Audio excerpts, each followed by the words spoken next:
सुबह सुबह मेरे दोनों भाई हीरा और कोयला से मिलने का सौभाग्य प्राप्त हुआ। काफी दिनों के बाद इनसे मिल रहा हूं। और लास्ट वाला वीडियो देख के तो आपको लग ही रहा होगा कि कैसे हम गांव पहुंच चुके हैं। और आज है मेरे गेंडे दोस्त का बारात। एक और पगलैट दोस्त को लेते हैं साथ में, पहुंचते हैं सीधा भोज खाने के लिए। भोज में दाल चावल सब्जी के अलावा कुछ नहीं है, लेकिन वाइब पूरा है। इस दृश्य को दोस्तों यहाँ बिलौकी कहा जाता है, जिसमें गाँव के सभी देवी देवताओं को दूल्हे के साथ पूजा जाता है। और दूल्हा नाच तो ऐसे रहा जैसे ओलंपिक में गोल्ड ले आया हो।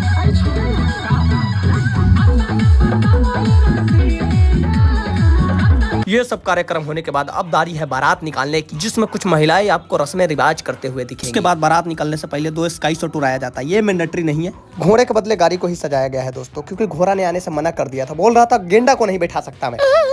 और ये सब मजाक है, लौंडा सरकारी नौकरी वाला है। गाड़ियों का काफिला तैयार है दोस्तों। और बारात यहाँ से निकलते ही दोस्तों थोड़ी देर के बाद पहुंच गए हम मंदिर के परे आंगन में, जहाँ बाराती को रोका गया। और यहाँ बाराती पहुंचते ही 500 साल पुराना परंपरा चालू हुआ। लोग नाचना स्टार्ट कर चुके हैं और दूल्हे को गाड़ी से उतार के रथ में बिठा दिया गया है। दोस्तों थोड़ा सा फन करने की बारी।